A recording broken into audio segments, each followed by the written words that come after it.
The Radio Wammo Breakfast. Bond does Deutschland. It's Kirsty Bond in Germany. Certainly is Miss Kirsty Bond in Germany. G'day there, Kirsty.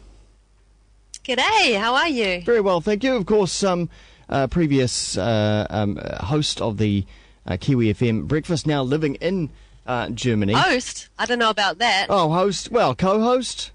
So co-host, producer, all of that. Let's say producer and maybe sidekick. And of course, Kirsty Bond has just joined us occasionally for correspondence from Germany. But you've just come back from holiday. In fact, that's the reason why we haven't been speaking for a wee while. Indeed, I've been away in Portugal and Spain for 3 weeks, lapping up the sunshine.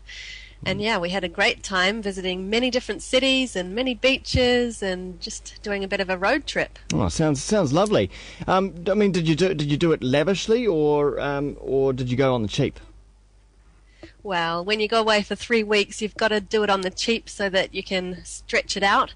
And so we always are looking for bargains, and I thought maybe I would give you a few tips on travelling on budget airlines here in Europe today. Brilliant idea, because there's a few reality shows I've seen about budget airlines in Europe. Yeah, there is. There's one focusing on EasyJet, I believe, but I tend to fly with their competitor, which is Ryanair, because EasyJet doesn't happen to service Frankfurt, which is near where I live. Yeah. And so these two airlines are always competing against each other, basically, and trying to come up with the best deals. Yeah.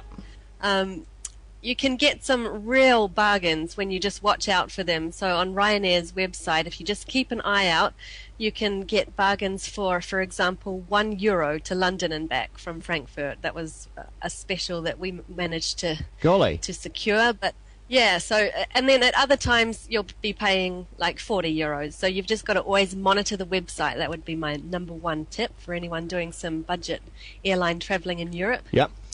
But on the website, at every single point that you have to progress to the next phase, they'll add on some kind of charge, or they'll try and sell you insurance, or they'll try and charge you if you want to check in your bags, and then they'll charge you if you want to pay by credit card. But then there's no other option except to pay by credit card. Right. So you've got to be aware that there's going to be a few add-ons along the way. Yeah. There is one rare obscure credit card that you can get hold of, which is a MasterCard prepaid, if you want to avoid the credit card fees. So that's what we've done. We're into saving every possible cent that we can when it comes to Ryanair. For sure.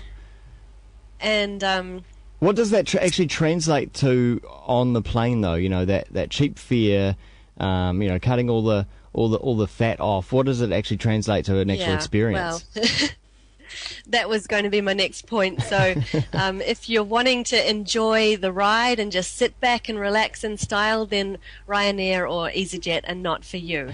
You've got to just be prepared to take the crap with with the cheap price that you've paid for it.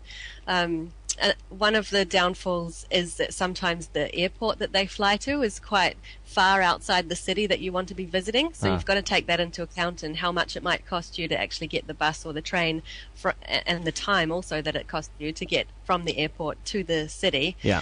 The other thing is you've got to make sure that you're definitely on time. We made this fatal mistake of being 10 minutes too late to check our bags in when we were going on holiday just recently, and ended up they said, no, sorry, we've closed for checking bags in.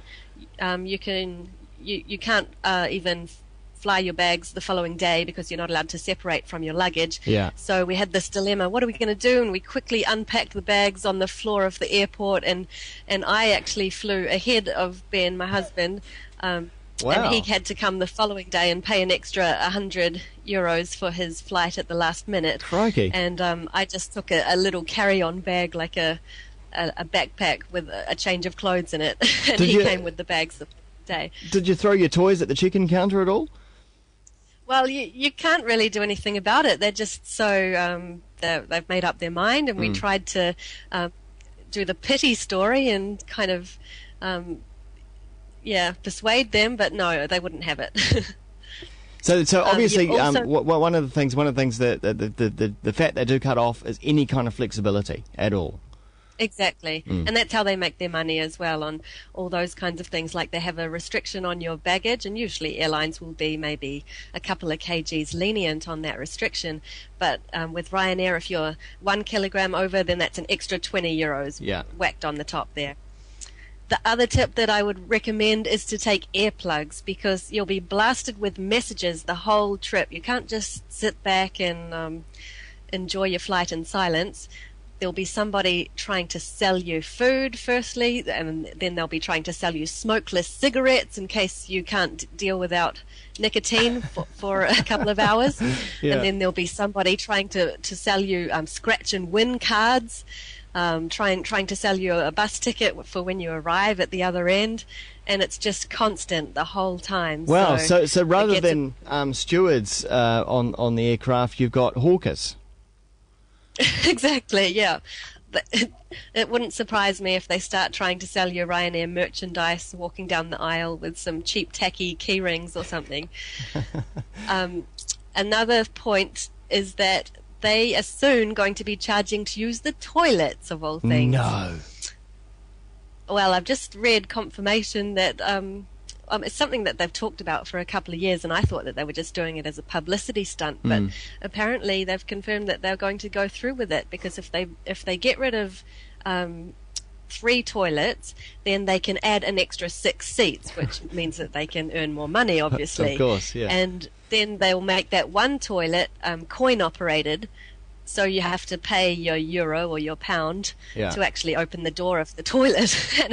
And so they're trying to encourage people to go to the toilet before the flight, and that way they can squeeze more people on the planes, and that they say that they'll be able to reduce the prices further if they do that. Now, I think they're only just introducing it now, but also those stand-up seats as well. I don't know if you saw any of those. I haven't seen that. Yeah. No. Tell me more. I'm not sure that actually saves them that much space, and because you still need a certain amount of room between you and the seat in front. But yeah, it's basically they're on a slight lean, but you're standing up and you're just sort of leaning back and strapped into these seats. Okay, so you're just strapped in. That's interesting. Yeah. So you pay less for those seats, I would assume, because I think so. Then you've got to deal with getting sore legs. That's right. Yeah.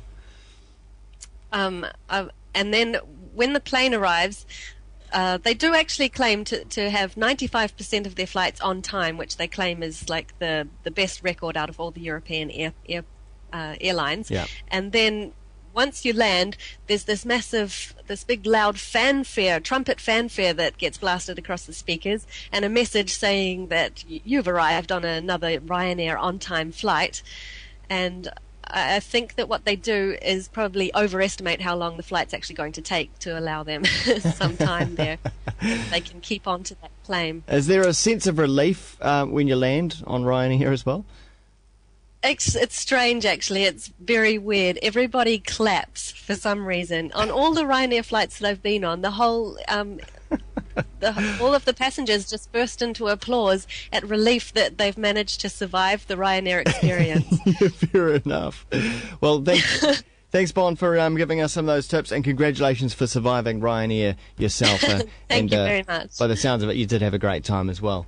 We'll I did, and I also enjoy their magazine, which is another thing for anyone interested, is that they have pictures of their Ryanair cabin crew wearing skimpy, very revealing bikinis in there. That's not the part that I enjoyed, by the way. But, Sure. Okay. Thanks very much, Bond.